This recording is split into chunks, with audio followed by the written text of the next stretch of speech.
Welcome to another conversation in practical theology. I'm Sayyyidah Zaidi and I'm here with my co-host Eric Stoddart.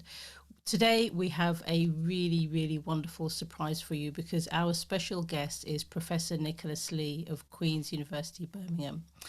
And Nicola is somebody that I've always had a huge amount of respect for. Her work has kind of always been on the periphery of a lot of the research that I've been interested in, and I'm always surprised at the amount of nuance and the material that is produced in terms of poetry, feminist literature and research, and also just kind of all of the wonderful pieces of advice that she gives, not really knowing that they're landing for me. So I just wanted to say that at the outset.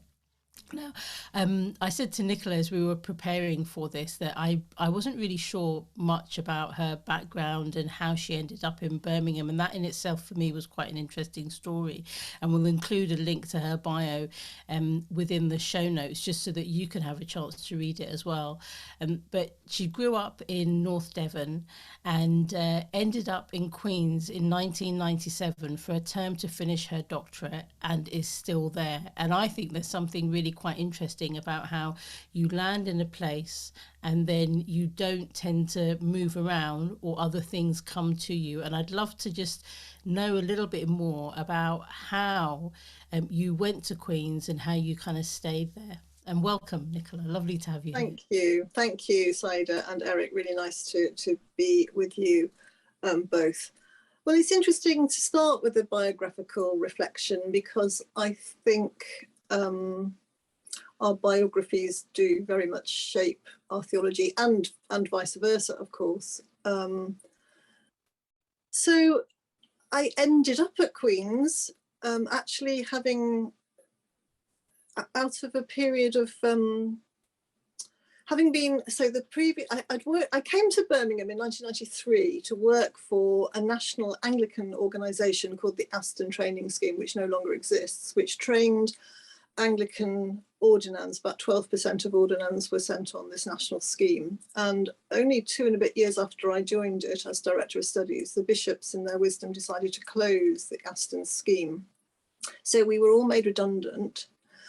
And that actually precipitated quite a period of, I was quite ill with chronic fatigue syndrome. I think really I was in a stage of grief and bereavement about a whole number of things in my life coming to an end. And I didn't quite see a way forward. But I had good friends at Queen's, and including the current principal of the time, Peter Fisher, and his wife actually was the external examiner of the Aston Training Scheme. So I just wrote to Peter and said, I'm really not quite sure where I'm going from here. Could I, and I'm trying to finish my PhD, could I just come for a term? So I landed up at Queen's really not terribly well, trying to finish my PhD, and the term turned into a year because it was clear I wasn't going to manage to finish it in a year. And then after a year, a colleague at Queen's found herself unexpectedly pregnant, and she was on a full-time pastoral theology ticket and really needed to drop her hours. So the two of us put together a kind of job share for a year. So that was the next year. And kind of, so one of the reasons I've stayed really is that I've never quite done the same thing 2 years running. I've done different things according to the needs of the institution and according to my own the things I've been trying to do. So for quite a lot of the time that I was at Queen's, I was trying to build a kind of freelance portfolio of my own work alongside doing some work for Queen's. And for a big chunk of the time, I was half-time contracted at Queen's and then half-time freelance. And that worked really well for me, partly because the range of things I've wanted to do and want to do often hasn't fitted easily within a particular job. And then I think in 2014, I did the thing I always swore I would never do. I always said, I'm not going to go full-time at Queen's because I've seen the way that my full-time colleagues work and what the institution demands of them. But for a variety of reasons, which I needn't go into, I took on the full-time role of Director of Research, which is my current role, though I've dropped my hours very slightly this a year ago to 0.8. And then within that role, and again, it's sort of through a series of circumstances, really, we developed the partnership with Amsterdam. So our doctoral students now are getting their doctoral degrees through Vrije Universiteit in Amsterdam. And I am a professor of the faculty there. Before COVID, I was going to Amsterdam maybe 5 or 6 times a year, which is lovely. I mean, of all the European cities to have to spend some time in, you know, Amsterdam's probably the one. If it wasn't Paris, it would be Amsterdam. So that's just been glorious. And now I haven't actually been back since COVID, so a lot of it is all working on Zoom. But it's great to be part of a European, again, at a time when, you know, we were going through Brexit. It's felt very positive and very important to be outward facing and working with a European partner. So yes, I've never quite got away. I think I have applied for maybe 3 jobs in about 20 years, all of which were interesting experiences, but I didn't want it, the job, or the job didn't want me. So here I am, and I doubt I'm going anywhere else now at this stage of my career. Who knows? I keep looking for that wonderful professorship in feminist theology in the Bahamas that will pay me a very large sum of money, but so far it hasn't turned up. I think you'd have a lot of competition here for that one. Yeah. You talked there, Nicola, about a range of things that have interested you. Can you give us a sort of panoramic? These are the things Nicola Slee's interested in. Yes, I mean, I think I see a sort of connecting thread between them, but they maybe look a little bit eclectic. And I'm one of these people that when I go out for a meal, particularly with the puddings, I never want to have to choose. You know, I always want all the puddings. So the range would go from, and some of them really go right back to childhood, actually. So my love of poetry, for example, that goes right back to early childhood, when my mother recited a lot of Scottish. My mum's a Scot, actually, Eric, so she recited a lot of Scots poetry in the household, which I didn't really understand, but it did something to me, and I loved it. And faith also goes right back to childhood. So the practice of faith, the practice of prayer, what it means to be a faithful praying person, and as time developed, what it means to be a praying faithful woman, Christian woman. You know, that these interests in feminism, in faith, in the way faith changes and grows over the life span. I can see these all having roots in going way back, and the poetic. So I think language, for me, the language of faith and how language relates to practice and to faith, and the way that language and metaphor and symbol shape our experience of faith. These also have really deep roots. Trying to think if I'm missing out anything. Some of the interests came later. So actually, I mean, I have an interesting experience of doing a doctorate. I started a doctorate when I was really quite young, in my early 20s, after my first degree in theology. And I spent 3 of the most miserable, well, probably the 3 most miserable years of my life trying to do a full-time PhD, and I don't think I really had a clue what I was doing. I was trying to do something terribly speculative, and actually it was on children's religious development, but it didn't have a field research dimension to it at all, and it all horribly fell apart. And then I came to Birmingham. It's one of the good things about Birmingham, and went to see John Hull, who I knew a little bit, and said, could I start again with him? And at that point, I still kept the faith development focus, but actually realised what I really wanted to do was look at women's faith development, and actually to do it not just theoretically, but to talk to women about their faith lives. So that's the point at which I began to do some qualitative research and get interested in qualitative research, and I've often seen connections actually between qualitative research and poetry and poetics, although they might seem to be very, very different. I think they connect. They're both about listening attentively and paying close attention to, well, in the case of qualitative research, it's paying close attention to the human other. In poetry, it might be a human other, it might be, I don't know, it might be a bird outside your window or something growing in the earth. It can be anything, but that sort of really observing closely, paying close attention and putting that life into speech is something that, you know, one is doing in poetry and also in qualitative research. So I do see quite big connections there. You've described a lot of really important aspects of work and practical theology. What's the most important aspect of this for you? I mean, it's a great question, but I find it I think I find it an impossible question to answer, in the sense of, I think it's extremely difficult to evaluate the significance or importance of one's own work. So I could tell you things, you know, maybe what I enjoy most, or what has brought me most satisfaction. Actually, I realise I haven't mentioned it at all, teaching. I mean, teaching has been a key, insofar as I've done anything apart from, you know, writing and research. Teaching has been core, as of course it is for many of us, and I love teaching. And now I don't do so much classroom teaching, but I'm supervising, and I love that kind of hands-on work with students. But, you know, what's the most important aspect? I don't know. Is it, I was just thinking, you know, I've been doing a whole batch of marking recently, and I would say I don't really much enjoy marking, except for when you come across, and actually this last batch, I had some great pieces of work in this batch. And this was actually a batch of MA texts.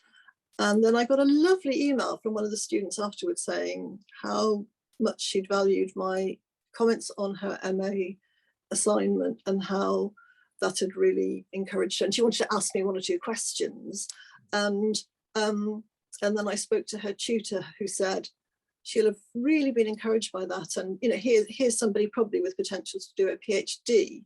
And, you know, so that, just that marking of that assignment, which is a very small part of my work, and I don't really say I enjoy marking, but maybe, you know, for a particular student for whom that's an encouragement to carry on growing and doing research, maybe that's as important as my writing or my, you know, my academic research. And also, I think one of the things that's valuable to me, both about feminist theology and practical theology, is the refusal to, the refusal of easy binaries. So one of the things I'm at the moment, my last year in my family, we had, I think you both know, we had really quite a lot of deaths and loss, as many people have, of course, during the whole period of COVID.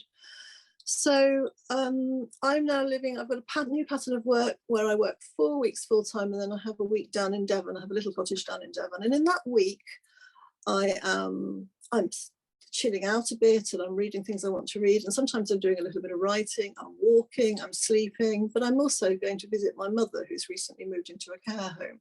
And with my sisters, I'm trying to clear her bungalow so that we can sell it to pay for her care. And now, you know, that, I'd like to say, that is also a part of my work.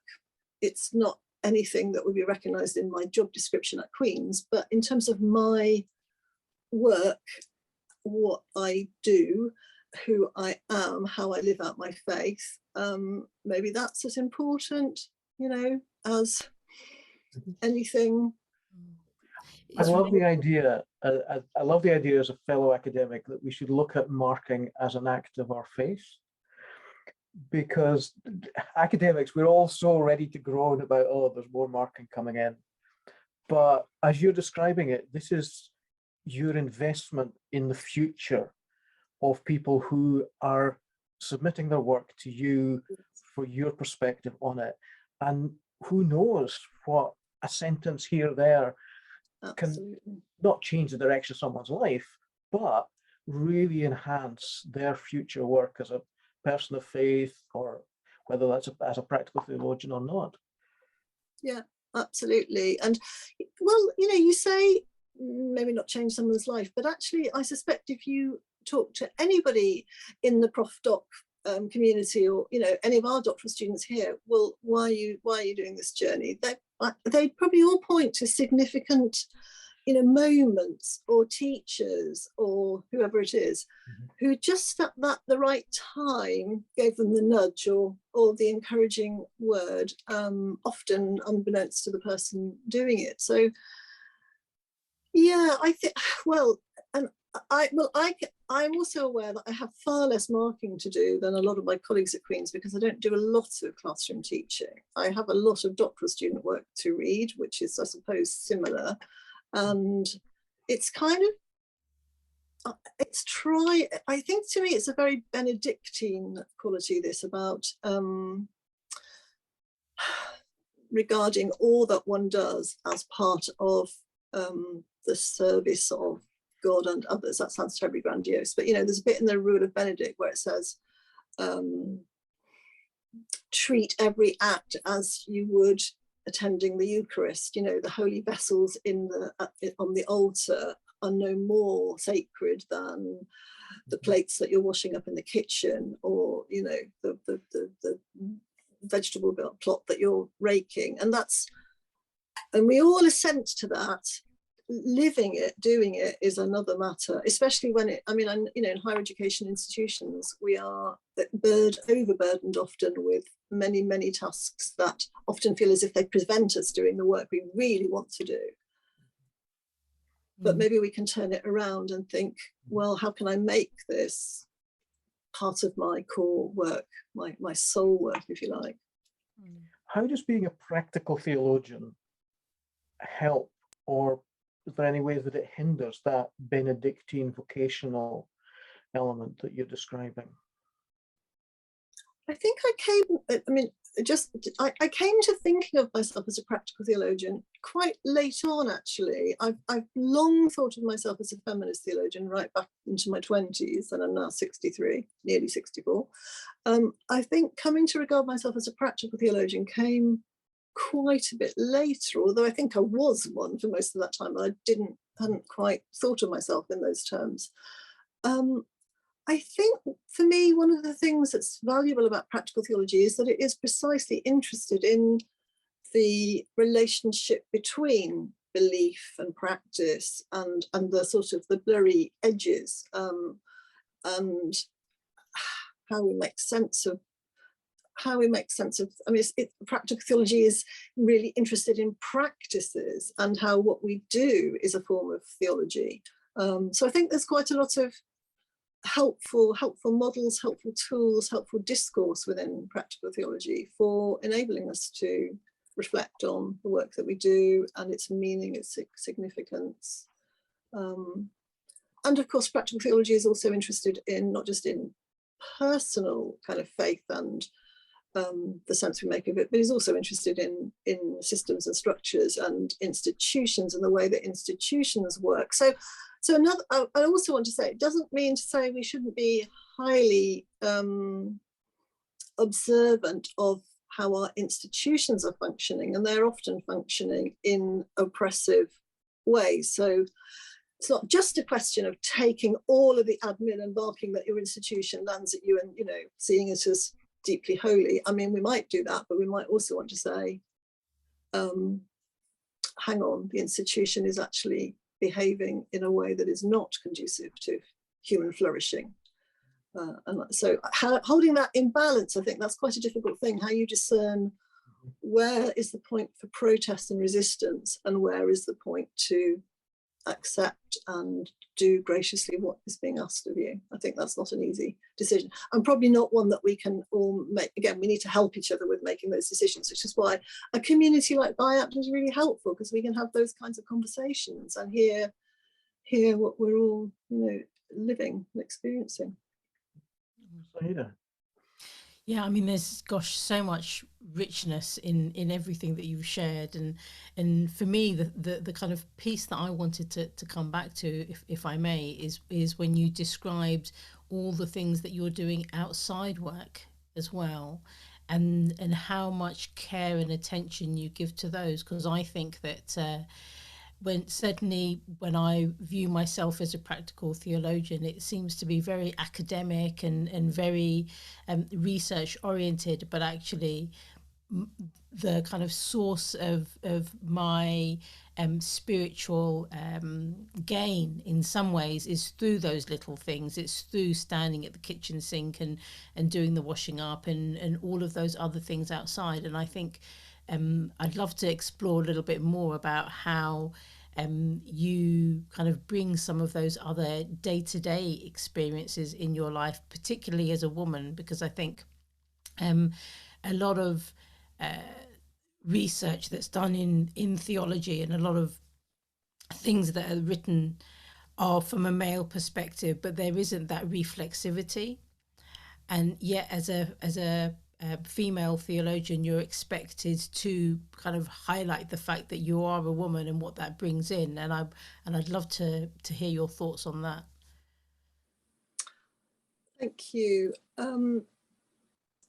Yeah, maybe let's come back to the sort of, are there specifically gendered dimensions of this question? And I think they are, or I think, but although I don't think it's as easy as saying, you know, women are reflexive and men aren't, because that's not, of course, not the case. But of course, work, like everything else in our life, is highly gendered. And although that's changing, it has often been the case that women are the ones who have to take particular care of all the things that aren't really deemed as very important, but actually are really essential, you know, like caring for other human beings when they're babies and children, and when they're at the end of life dying, and you know, and look at how we value that care by the amount that we pay, you know, professional carers in care homes and so on. So I think there are very real gendered political aspects to this question about what we deem as work, what we don't deem as work, what we deem as significant work, as valued work, what we value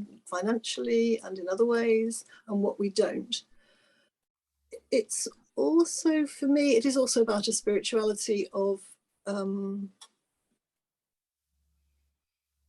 the whole of life, living the whole of life as faithfully as possible. And so a couple of years ago, I wrote a little book on Sabbath, and in that there's a place where I talk about a kind of coming to a realization. I think for a long time in my life, I saw my work as the things that were valued by the institutions that I was working in. So my work was the teaching I was doing or the research I was doing, and anything that wasn't work was a sort of was a gap in between. And I might need those gaps in between. I might need them for, you know, sleeping, feeding, just having a rest. But I didn't regard them as part of the work. And then I don't know what changed, but over time I began to see it's all the work, and the gaps in between where one is not consciously working, without those, the work is actually impossible. And they are part of the work, even if they are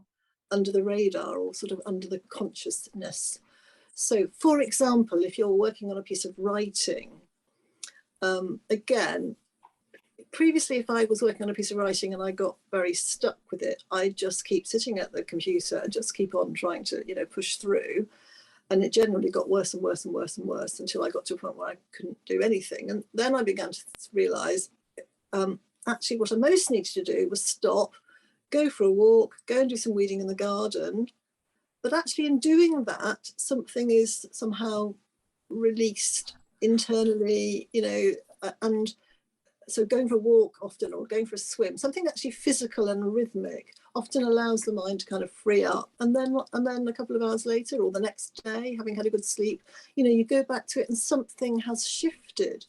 But those gaps where doesn't look like you're doing anything, they are actually an essential part of the work. So it's coming to value that. And I guess it also requires faith to trust that, you know, when the mind is idling or when you're asleep, actually it is all part of the process. It's maybe also something about not entirely depending on and so that's where it relates to Sabbath somehow, that in the resting and in the playing, something is generated in us from beyond our own conscious labor and effort. The labor and the effort is required, but that's not what makes the seed grow. It's the growth of the plant or whatever is given mysteriously. So again, I think there's lots of different dimensions of this issue, which are political, spiritual, practical, psychological.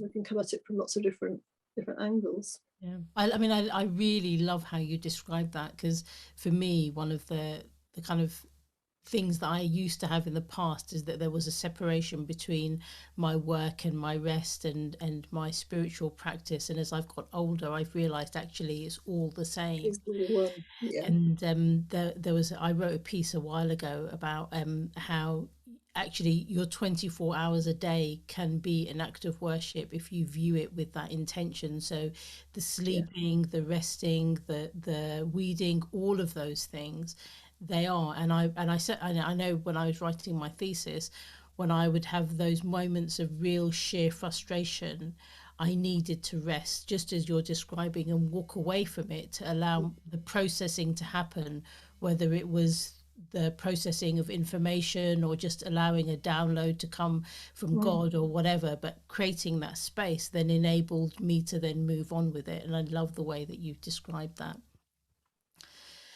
Just kind of coming back to kind of, I mean, it's interesting.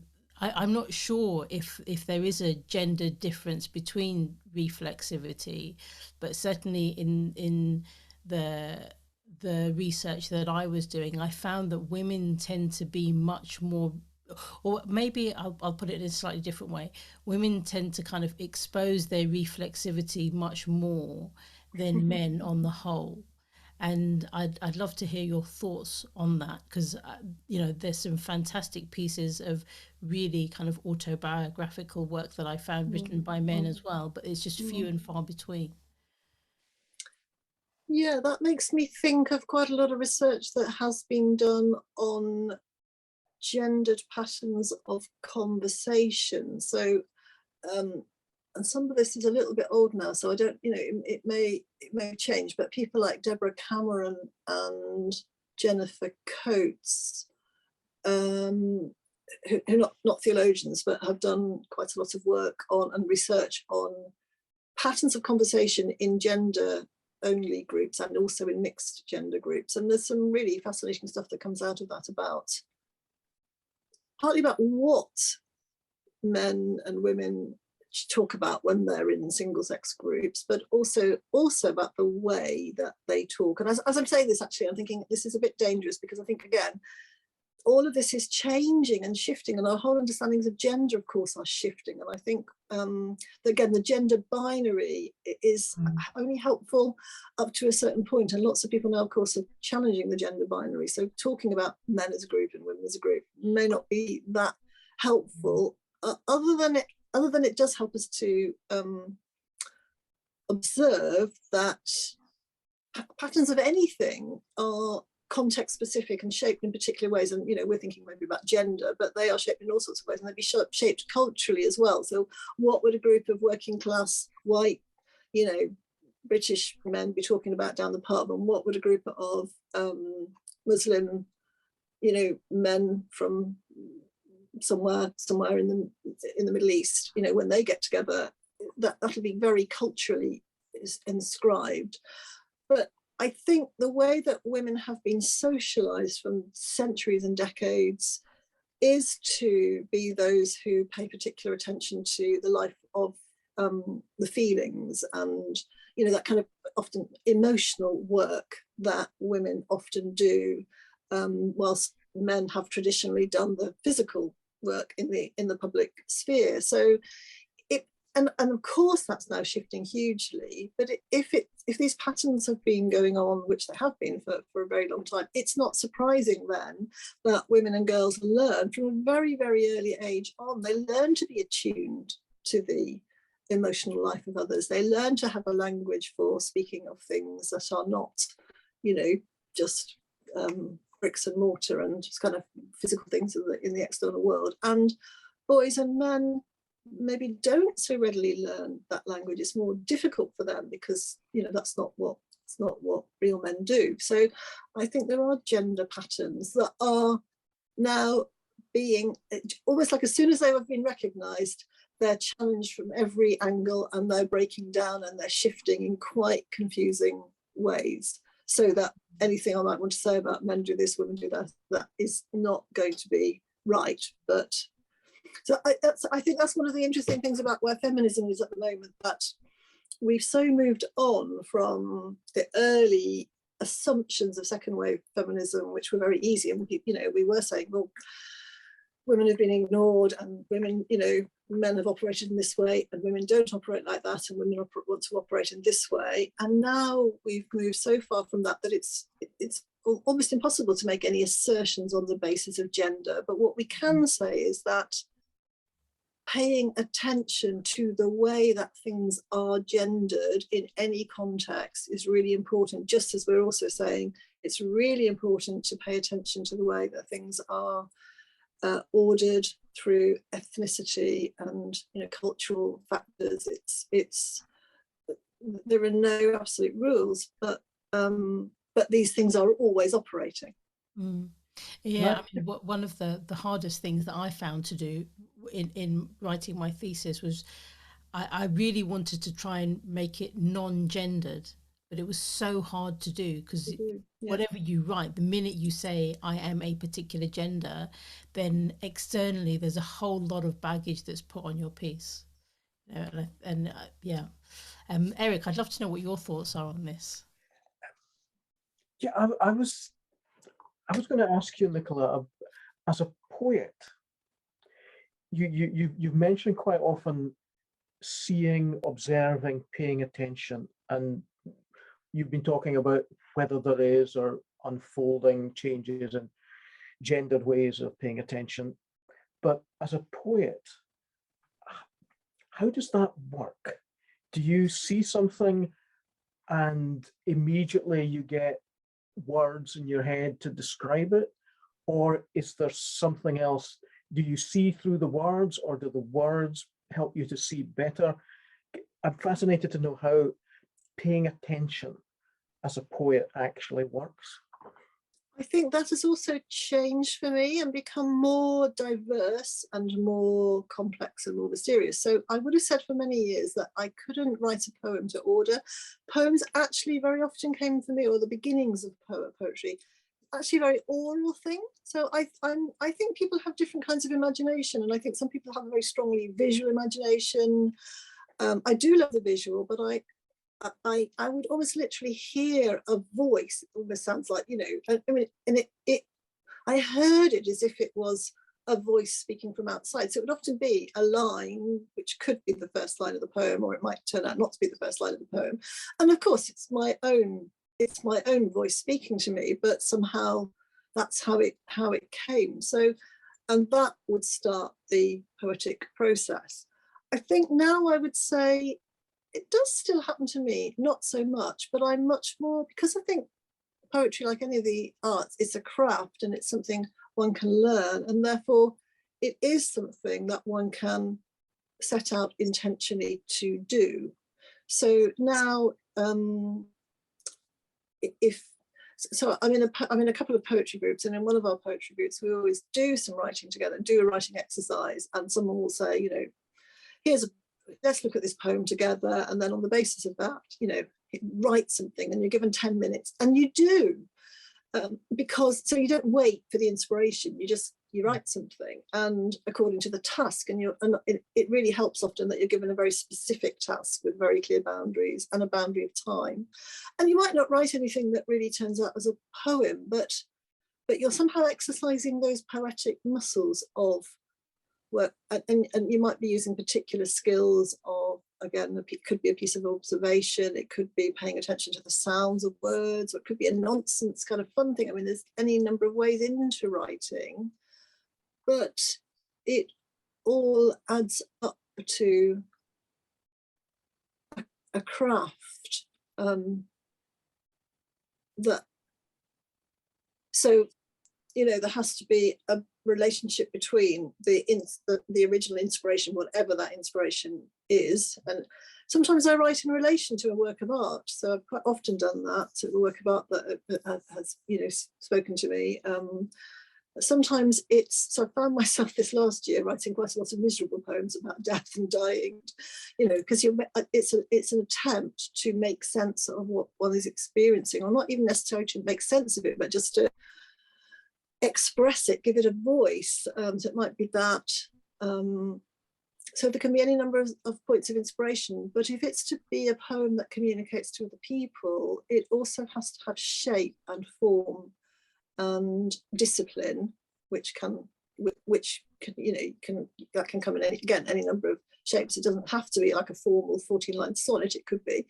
So there's then the crafting of it.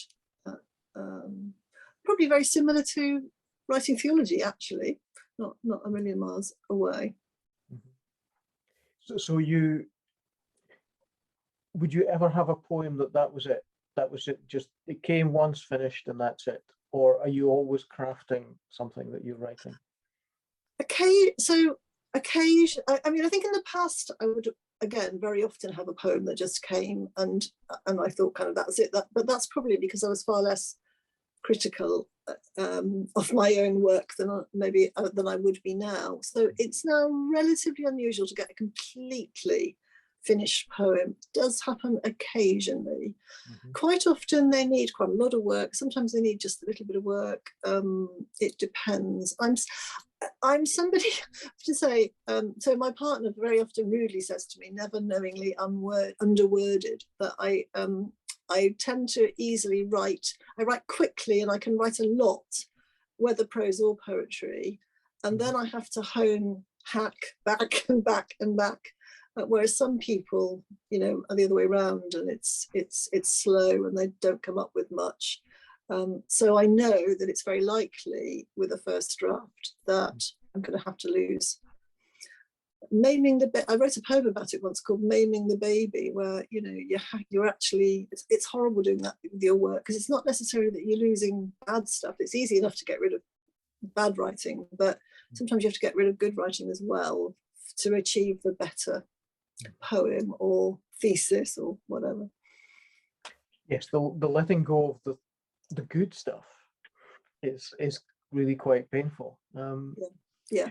We've been talking a bit about gender and where feminism now is breaking down and having to face the breaking down of previous binaries. What's coming over the horizon that feminist practical theologians should be beginning to think about or paying attention to? What's coming over the horizon, do you think? Yeah, again, it's a really good question. And I think things that are very much on the horizon and on the agenda, so the whole thing of intersectionality and how gender interacts with so many other factors, and which again is easy enough to recognize, but how do we then, what models do we operate to really make sense of that? That's very firmly on the agenda and has been for quite some time, I think. Another one I think which is again really present, but maybe it's part of the same thing. How much is it important to hold on to feminism, feminist theology, say, as a discrete, separate, area of study and agenda, and how much really now do we just need to let that go and integrate feminism into other discourses like biblical studies or whatever they are. And I think people have different views on that. I'm not quite sure about what's coming around on the horizon. Well, I guess obviously, as for all of us now, the whole question of living in a post-COVID world, which is on the horizon for us all, but for feminist theology, that might mean, well, what impact has COVID had on patterns of gender and the work that women and men and those who don't identify as either have been doing under COVID, and where does that put us the other side of COVID, and what does the nature of human community look like? And so I'm sure there will be feminist perspectives on those questions that we're all going to be, we are facing. Are you working on a published volume of poems about COVID? You said you've been writing a lot about gloomy. No, I haven't, not specifically at all. I'm just doing the final correction to the proofs of a book on the Lord's Prayer, actually, what I'm calling improvisations on the Lord's Prayer, and that does draw on some of it actually was written under COVID, so there are flavors of COVID in. So, for example, there are chapters on it. It works its way through the petitions of the Lord's Prayer, and I'm writing what I'm calling improvisations. So there's a chapter on "Give us today our daily bread," and there's some poems in there where there was that bit in COVID where there was no yeast anywhere in the shops because absolutely everybody was at home baking bread. So I've got a couple of poems about, where's the yeast gone, and a poem about a friend who died in COVID, and so it's there. But probably partly because I've been preoccupied with some of these personal issues, I can't give like full hearted, full bodied attention to COVID, and I admire those who are, because it feels hard enough just to be living with it. So I think it's more likely to thread its way through anything I write rather than to be the central focus.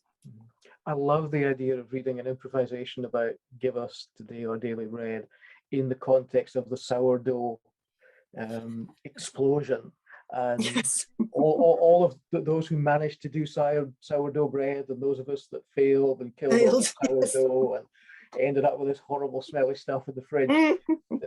That's sort of sourdough envy, when you have friends who've managed to do it and serve it up, and yours is looking just, oh goodness, what's all this about?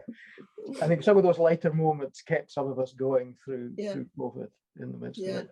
But, definitely. Saiyyidah, would you like to wrap things up with Nicola? Yeah, I mean, gosh, so much richness again. I love this piece that we're ending on, actually, in terms of the kind of seriousness, but also some of the humor about the yeast and not having it, because the minute that we start speaking about it, we go into our own stories of what was happening at that time, which were full of both humor and sadness, perhaps even in the same moment. And I'm really looking forward to reading your book on the Lord's Prayer, and if you ever do write anything on grieving or death or anything, I think it will be a welcome kind of contribution to that, because certainly in my own experience over the period of COVID, I think we've been searching for writing that can then express the things that are within our soul, so to find that is really quite powerful. And Nicola, gosh, we could have several more conversations with you, because I think there are so many different questions that have come out of this that I would love to explore with you and to really kind of dig a little bit deeper on. But it's just been such a huge gift. And what I'd love to just ask as we wrap up is, if people want to find out more about your work, where is the best place that they can contact you or just access your books and your research? So I've got quite extensive pages on the Queen's website. I think probably if you just Google my name, that's probably the thing that comes up first. I do have an Amazon page with, I think, most of my books. I know there's a whole politics about whether we should be buying books from Amazon or not, but anyway, I am on Amazon, and those are probably the first two. Well, we'll include links to both of those in the show notes, and I always kind of use Amazon as a good place to go to find the names of Find things titles out. Yeah, exactly. and then search them afterwards. So if hopefully that's what people will do, and often you get them at a better price anyway. So Yeah, it's been absolutely. such a gift speaking with you. Thank you again, Nicola. Thank you, both of you. Lovely to have a bit of time with you in the Zoom room. If not, wish we were actually sitting together somewhere having nice tea and cake. But good to see you anyway. Thank you. Thank you, Nicola.